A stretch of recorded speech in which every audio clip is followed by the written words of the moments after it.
Day 2 of NFL free agency just getting going. We are checking in here on the Flight Plan podcast. Tim McMaster along with Zach Rosenblatt. He reports on the Jets for The Athletic.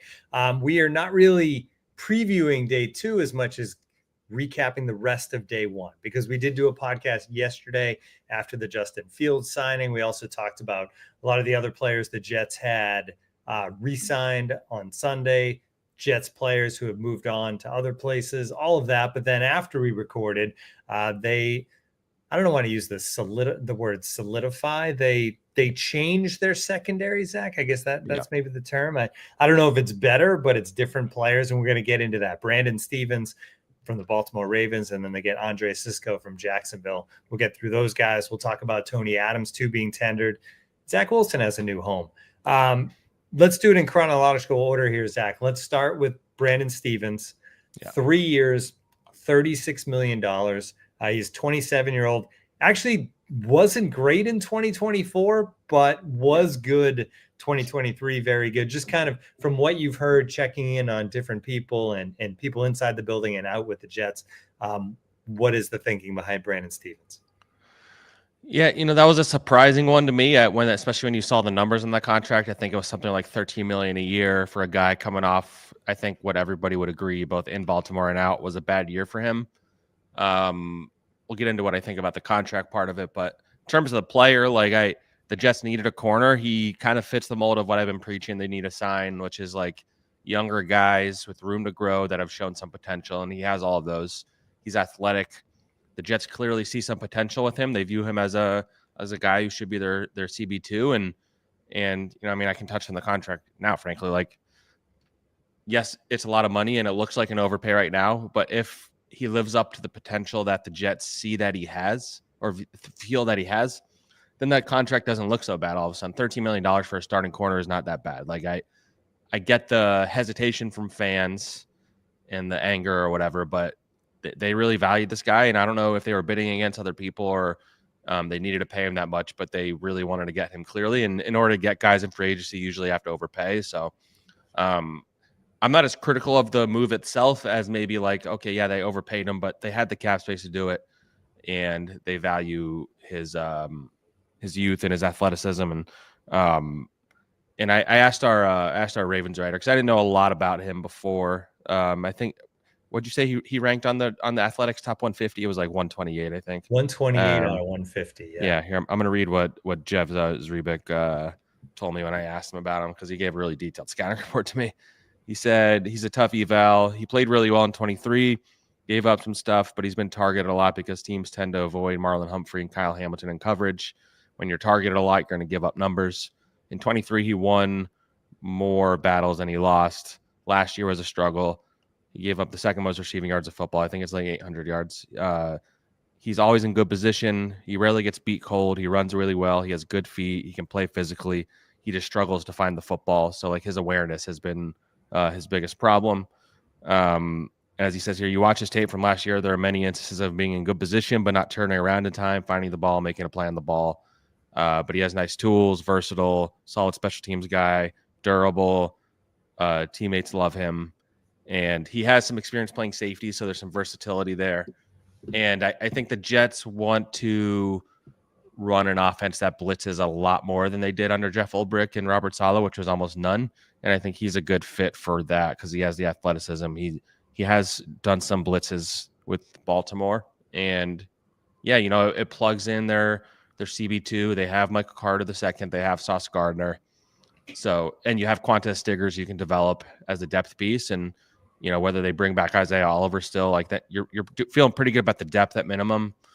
But Stephens is a question, even if I think he should be okay, especially the factor, and I keep preaching this, the Jets have, I think, one of the best defensive back coaching rooms in the NFL when you include Aaron Glenn, longtime NFL corner, Steve Wilkes, who played in the NFL, by the way, and is a really good coach.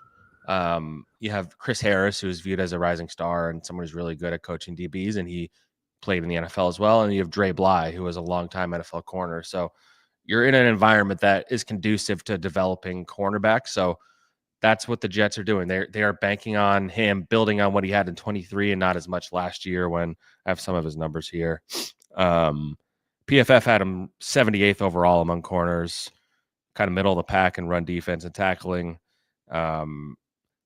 Pretty bad in coverage, a lot of 107.4 rating. 2023, he was 31st overall, so he had a pretty good year and around the middle of the pack in pretty much everything, and only allowed 79.4 rating and had 2 picks. He's not someone who's going to get a lot of interceptions, so DJ Reed wasn't somebody that did either. So you hope that Sauce can fill that gap. Who we're going to get into at safety, I think, does help because he's a playmaker. But yeah, if I'm grading the Brandon Stephens signing, probably a C or C plus just because of the money. But I think we could look back at this as, okay, that was kind of a prudent signing down the line. And they were thinking of spending, they were hoping to spend more money than that on corner, right? Because they were in on Carlton Davis, which they had to have known was going to cost more than 12 to 13 million a year. It ended up costing New England 20 million a year. So they spend less than they were going to. Of course, there's a big difference between the best cornerback available and then who they ended up getting in Brandon Stephens. All right, you mentioned safety. Andre Cisco, 1-year deal, 10 million. You don't see many 1-year deals in the NFL where because it's a league, the way the contracts are written, right? That a lot of times a 2-year deal is actually a 1-year deal. Because teams can get out of them and all that. So it is interesting. 1 year, 10 million. He's even younger, 25-year-old, 3rd-round pick out of Syracuse in 2021. Another guy that maybe 2024 was his worst season as an NFL player. Yeah. Look, that's the reality of free agency. Usually you're not going to have guys who are in their prime coming off their best season in free agency that you're going to get at a reasonable rate. So, like I said, these are the kind of guys you go after. He is coming off a down year, but the Jaguars were an absolute mess, like top to bottom. Mm-hmm. Coaching was bad, and it kind of, trickles down, and that's why you saw the season they had. But I will say the power of Andre Cisco, look at your hat. Like we were talking about Syracuse for like 10 minutes before we started recording, a lot of Dino Babers chat. But yeah, I think this is a signing that I think people are excited about, both internally and externally. I've seen a lot of good reactions. Robert Mays actually on the Athletic Football, I think the live show, or maybe it was just a pod.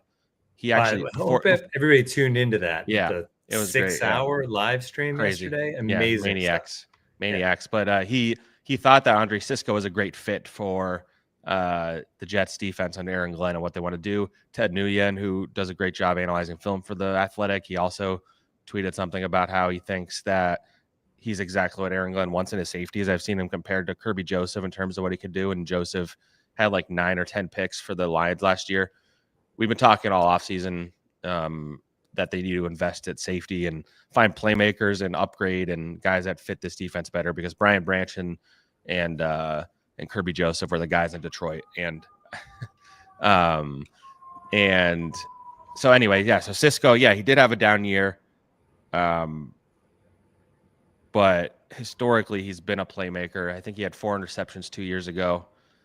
He's someone who is mostly a free safety. He can get up in the box too a little bit. He did that like 20% of the time the last couple of years. We had him ranked, I believe, like 76th overall in our athletic rankings. I can read what our scouting report says. 3rd-round pick and a 3-year starter. He brings a combination of size, athleticism, and ball skills. He has 8 picks and 24 pass deflections since 22, but he needs to be more consistent. He was involved in several busts as the Jaguars' defense fell apart in 24. He was pulled from the starting lineup in December. Like, that's all notable, but he has the range to play deep, has shown enough in run support to have a varied role, and it would not be surprising to see him excel in the right environment. And I think he's a good fit, and it's a cool story for him because he's a Long Island kid, so I imagine he was a Jets fan growing up.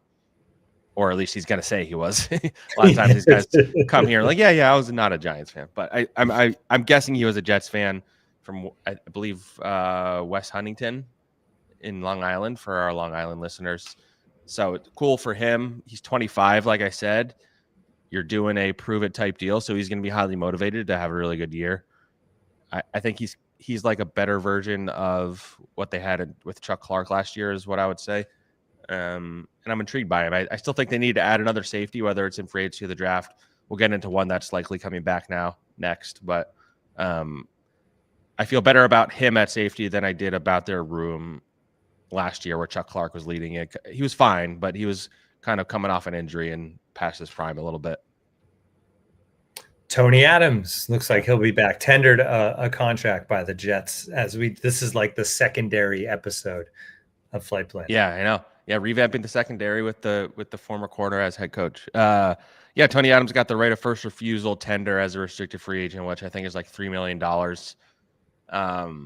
Adams was the victim of Woody Johnson deciding he wanted to bench somebody last year, and that was kind of a source of mockery among Jets Twitter and Discord chats and whatnot. But I think Tony Adams is a very solid third safety, and I think he could be developed into a good starting safety. I still would rather sign or trade for or draft somebody else and just have like a really good room of those three guys. And whether you bring back Isaiah Oliver or draft somebody or whatever it is, they still need another upgrade, I think. But I think Tony Adams can be really good in this defense. He's kind of a guy that can move all over the formation, really good locker room guy, really hard worker, high energy, force multiplier type of energy guy. And so it made a lot of sense. And again, he's young, he can be developed. And so, yeah, he's a guy that it made a lot of sense to bring him back. I'm less certain that Ashton Davis will be back. I don't think Chuck Clark will be. Isaiah Oliver could be, but it was the right move to bring Tony Adams back ultimately. All right, one more thing, and we can look ahead to what else is left to be done as well. But Zach Wilson is back in the AFC East. Zach, he signs with the Dolphins, 1 year, $6 million. So, like, circle it on the calendar, right? Like, whenever the Jets are going to be playing the Dolphins, Tua will get banged up the previous week because there's no question that Zach Wilson will get to play against the Jets. It's 100% happening. Yeah. And I know Jets fans assume the worst and that it'll go poorly, but we don't have any evidence yet that Zach Wilson. Yeah, I wouldn't say that. Yeah. It might be a good thing that he's starting against. I will say the Dolphins have made a habit of signing Jets cast-offs at quarterback. You had Mike White, they had Tim Boyle, and now you got Zach Wilson, the cast-off of all cast-offs. I mean, he got raves in Denver. They were raving about him. We never got to see it in action outside of preseason against all backups. Mike McDaniel, I mean, he should know the offense from his time with LaFleur in New York. I don't know. I mean, I get the Dolphins needed to take a swing at backup quarterback because it was an absolute disaster for them last year.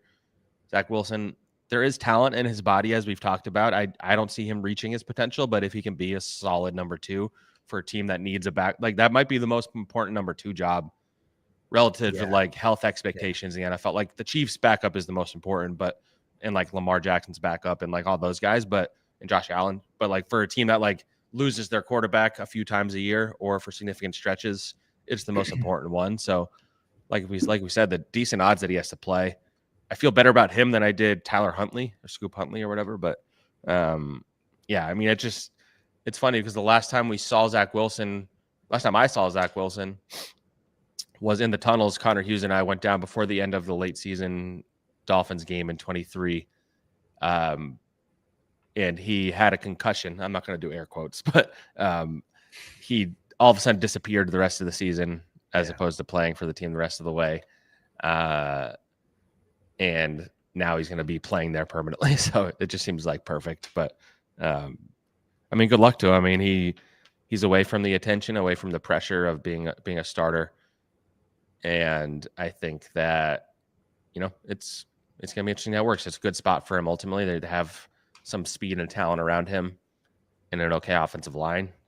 And we're going to see Zach Wilson play the Jets. So just be prepared for that. Be prepared.